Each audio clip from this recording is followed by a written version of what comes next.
Et si on mettait ça là-dedans? Allez, chiche. Pour ceux qui me suivent, vous savez que je l'ai déjà fait avec une carte USB normale. De ce type-là. On va regarder si ça rentre avec une carte comme ça. Maintenant qu'elle est ouverte, on va regarder la place qu'on a dedans pour la mettre. Alors, il va falloir que j'enlève cette petite partie-là qui va déranger. Celles-là, elles sont bien parce qu'il y a les machines là, qui sont prises directement dessus. Il n'y a pas de fil qui se balade. Donc là, on va regarder. Je pense qu'il y a moyen de l'enfiler ici ou dans ce sens-là. Allez, je vais raboter ces parties-là. J'ai soudé des fils à peine plus longs et plus flexibles. Normalement, ça devrait pas poser de problème. Voilà. Je vais mettre de la gaine thermo autour. Donc ce que je vais faire, c'est que là, du coup, on va se fixer à peu près par là. Je vais faire un petit trou dans la carcasse. Je vais enlever un petit peu les petits bouts de plastique.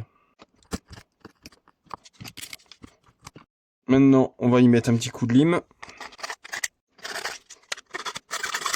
Maintenant que le trou est fait, bon, je suis pas super centré, hein. J'ai un peu merdé sur le centrage. On va regarder si on arrive à la mettre jusqu'au fond. Donc là, ce que je vais faire pour éviter les courts-circuits, je vais les mettre là-dedans dans une sorte de wrap. Ça évitera tout carnage.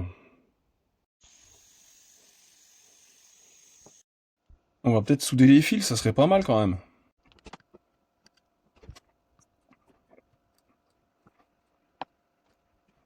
Les fils sont soudés, normalement la carte devrait marcher. On va la tester déjà en premier. On va la tester sur un vieux powerbank, on sait jamais, hein. Je prends pas de risque. Alors, ça s'allume. Donc c'est bon. Voilà, ça prend la charge, tip top aux petits oignons.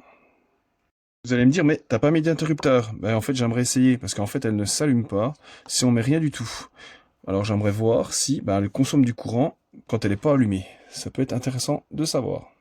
La carte va se positionner comme ça, donc là maintenant on va essayer de mettre la carte en position. Donc ce que je vais faire, c'est que je vais déjà souder en premier, pardon, je vais coller en premier sur la carcasse comme ça, et après je viendrai y insérer la batterie.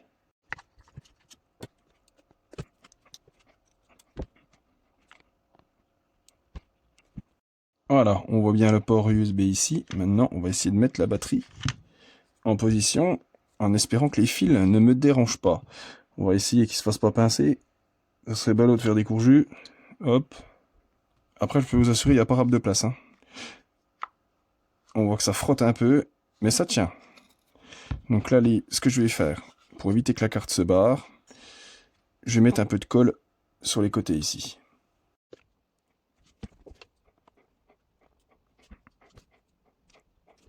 Le moment fatidique, on va essayer de refermer la carcasse. Bon là, ça bute un peu. Alors ce que je vais faire, au lieu de forcer comme un benet, je vais essayer de raboter un petit peu cette partie-là. Ici. Allez, c'est parti.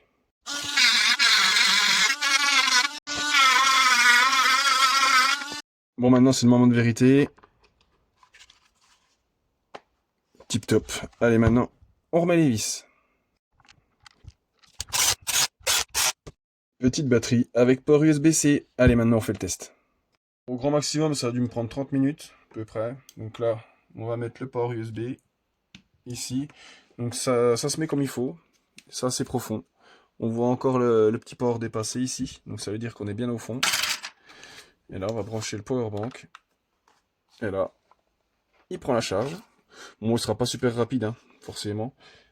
Et bon, bah écoutez, je vais prendre la tension tout de suite de la batterie. Comme ça, on aura une trace sur la vidéo pour voir la tension de la batterie. Je vais la laisser comme ça, en fait. Et je fais ça tout de suite. Allez les amis, vous vous souvenez de ce chiffre? 19,8. Allez, retenez bien ça. 19,8. Et on verra dans une semaine si ça a descendu. J'espère que cette petite modif vous a plu.